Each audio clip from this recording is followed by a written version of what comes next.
Assalamualaikum warahmatullahi wabarakatuh. Saya Nunung Harawati, CGP Angkatan 9. Kali ini saya berdua ditemani dengan Bapak Kepala Sekolah saya sendiri, yaitu Bapak Hermawan SPD.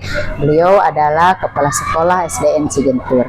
Kali ini saya akan mewawancari beliau terkait kasus-kasus yang terjadi di lingkungan sekolah Cigentur. Apa kabar Bapak? Alhamdulillah sehat.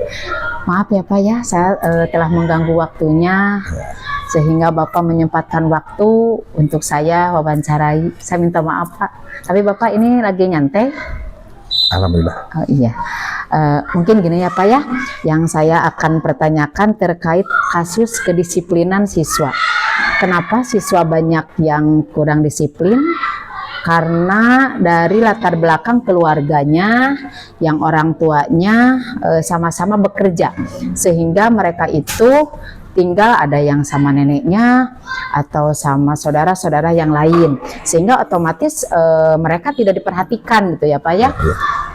Kira-kira selama ini bagaimana Bapak dapat mengidentifikasi kasus-kasus yang merupakan dilema etika atau bujukan moral? Berdasarkan kasus tersebut, memang sering terjadi dilema etika yang ditandai dengan adanya beberapa pilihan yang sama benar, sehingga kepala sekolah harus berpikir lebih jauh. Karena tidak ada bujukan moral dalam kasus ini, sehingga tidak ada pelanggaran hukum yang terjadi. Sehingga untuk mengidentifikasi antara dilema etika dan bujukan moral tersebut bisa dilihat dari tipe-tipe kasus yang terjadi di sekolah, terutama SD Negeri Cigentur. Yang selanjutnya Pak, mungkin selama ini bagaimana Bapak menjalankan pengambilan keputusan di sekolah Bapak, terutama untuk kasus-kasus di mana ada dua kepentingan ya Pak ya, yang sama-sama benar dan sama-sama dilihat dari tipe kasus itu ada dua pilihan yang muncul gitu Pak. Bagaimana Pak? Selama ini yang saya rasakan dalam menjalankan atau mengambil keputusan itu diutamakan itu adalah adanya musyawarah.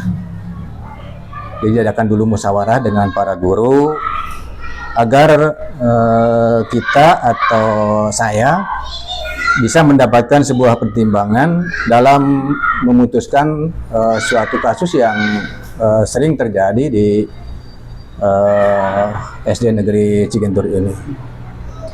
Dari yang Bapak utarakan tadi dengan cara bermusyawarah dengan guru-guru atau orang-orang yang berkepentingan gitu ya Pak ya, mungkin ada langkah-langkah atau prosedur yang seperti apa yang Bapak lakukan gitu Pak selama ini?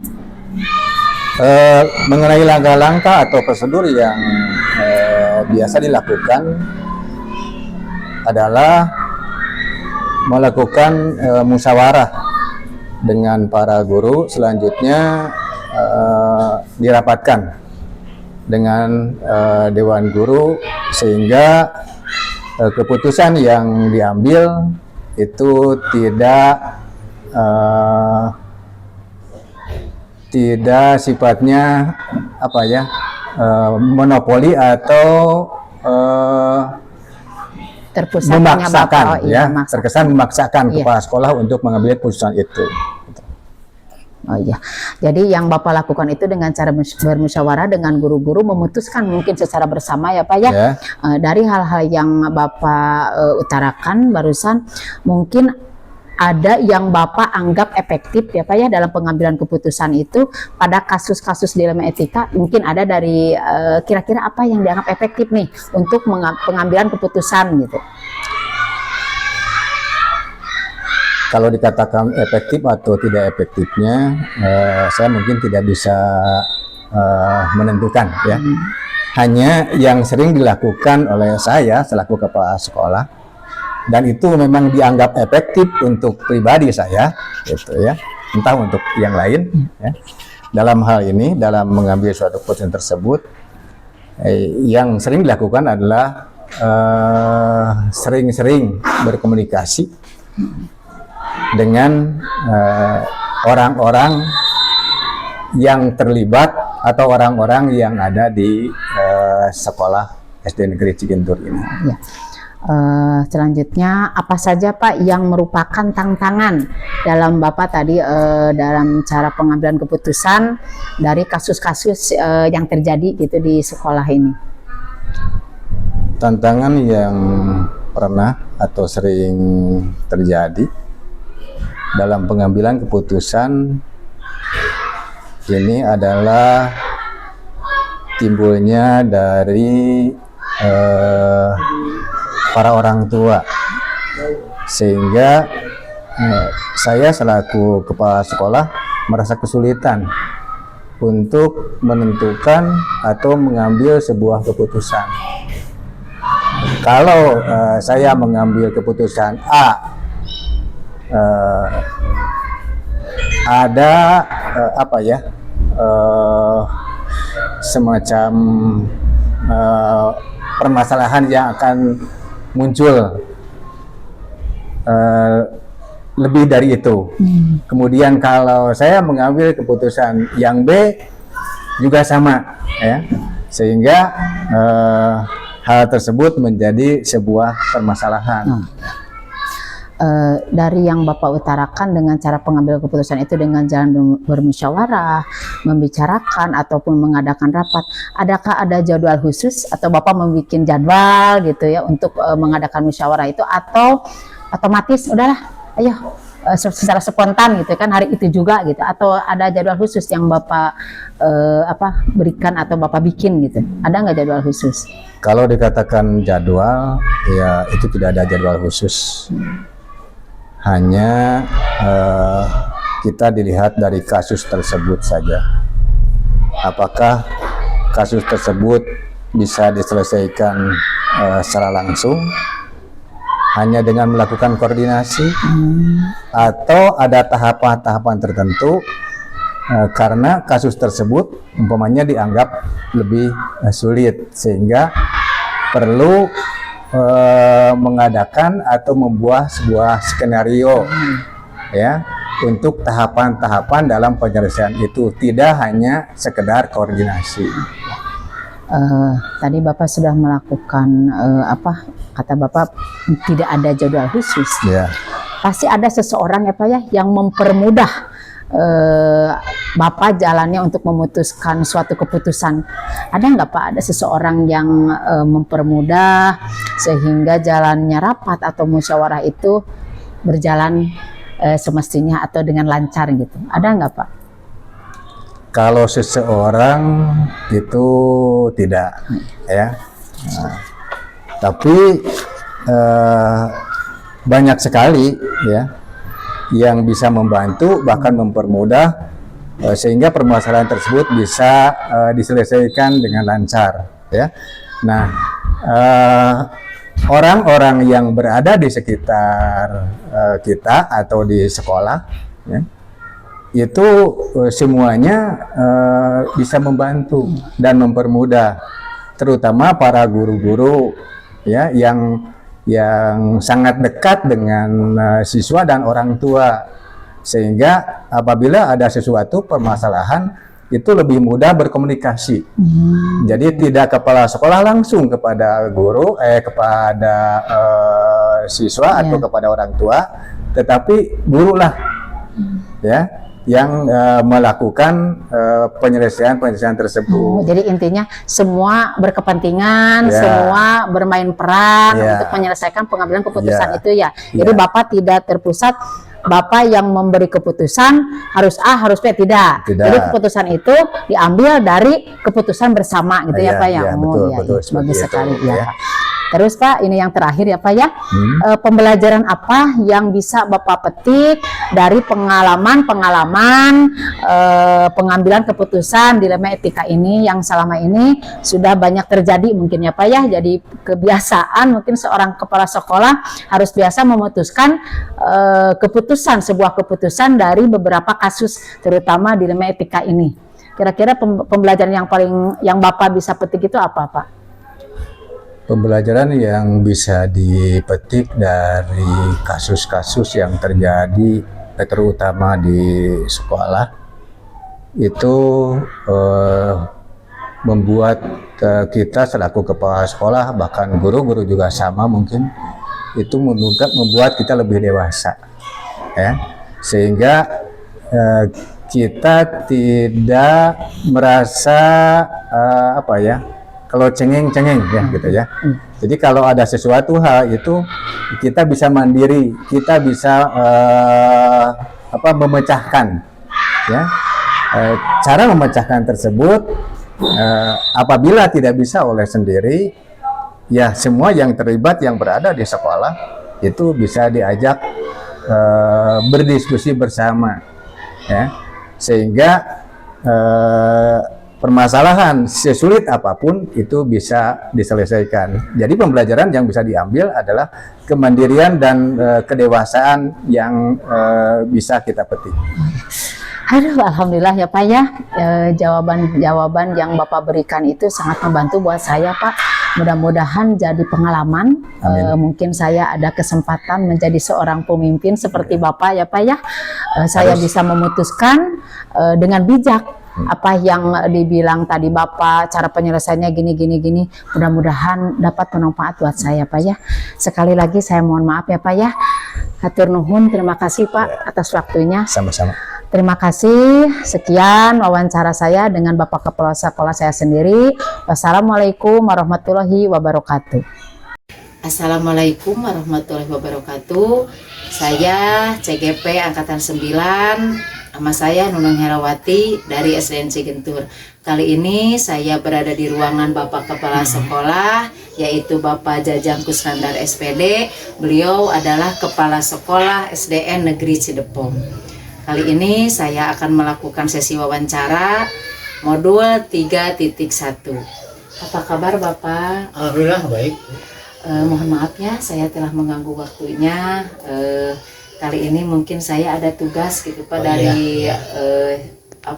tugas dari CGP, mewawancarai Bapak selaku kepala sekolah.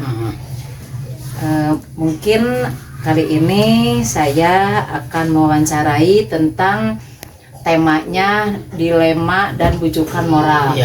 Yang mungkin Bapak sudah terbiasa ataupun banyak menemukan kasus-kasus yang biasa Bapak memutuskan suatu keputusan yang Bapak sendiri harus memutuskannya gitu ya Pak ya. Kali ini saya akan mengangkat tema tentang pengambilan keputusan yang Bapak buat tentang melebihi nilai KKM anak Pak, terutama mungkin di kelas 6 ya Pak ya. Untuk apa? Untuk kelulusan ataupun untuk menentukan nanti nilai yang akan mereka dapat supaya mereka bisa masuk ke sekolah yang mereka inginkan. Itu mungkin Bapak tidak bisa menghindari ya Pak ya dari keputusan yang Bapak akan buat. Ini ada beberapa pertanyaan Pak yang tema barusan saya sampaikan. Yang pertama, selama ini bagaimana Bapak dapat mengidentifikasi kasus-kasus yang merupakan dilema etika atau bujukan moral Pak?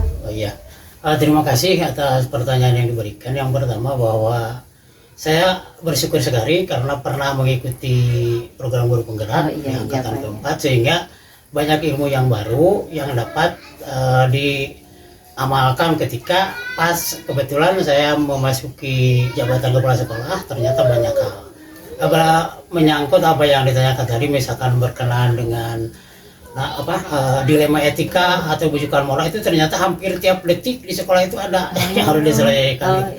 Di antaranya misalkan menurut disiplin ilmu yang diterima bahwa dilema etika itu kan sesuatu hal yang keduanya positif, tapi ternyata tidak bisa dilakukan keduanya. Kita harus memutuskan satu dari yang positif tersebut dalam waktu yang sama.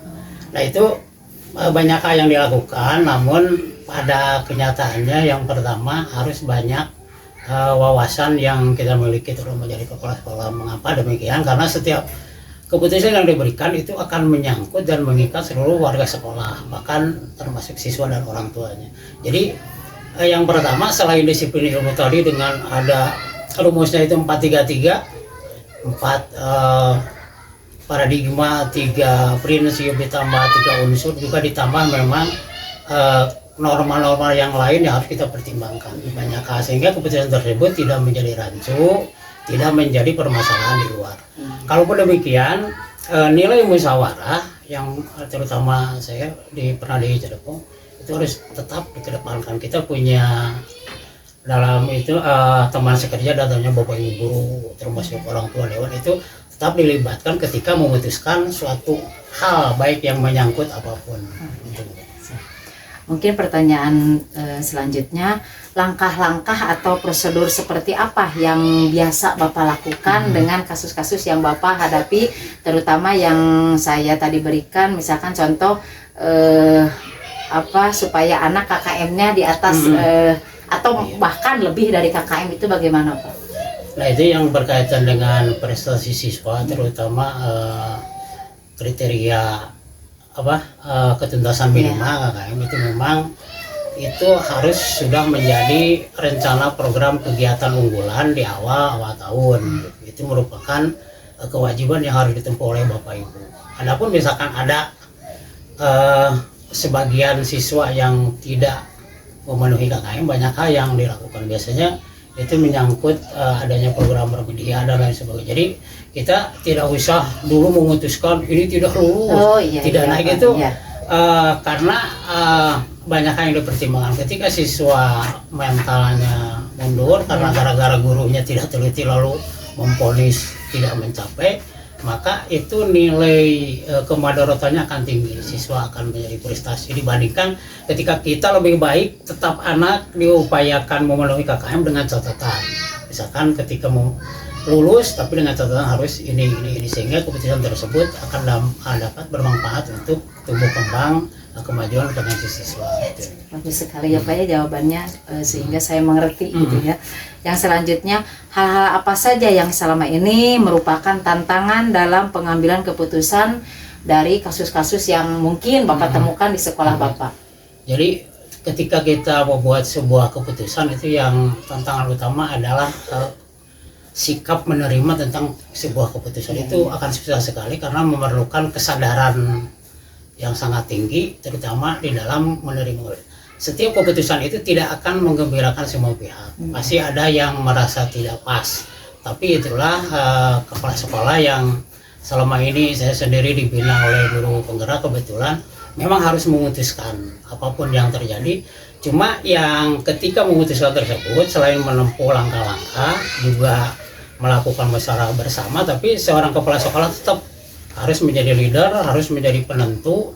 Banyak kajian ilmu-ilmu ketika kita memutuskan dampak negatif, dampak positif. Yang jelas yang harus jangan sekali-sekali ditinggalkan adalah bahwa sebuah keputusan itu yang pertama harus tetap mengacu kepada aturan dan norma-norma yang ada di masyarakat. Yang itu yang apa yang mungkin Bapak temukan itu nilai-nilai kebajikan gitu ya Pak ya. Nilai kebajikan yang ada di masyarakat. Terus yang kedua adalah dapat dipertanggungjawabkan. Jadi ketika kita memutuskan, kita akan bertanggung jawab atas keputusan itu. Dan yang terakhir adalah keputusan tersebut harus tetap berorientasi kepada siswa.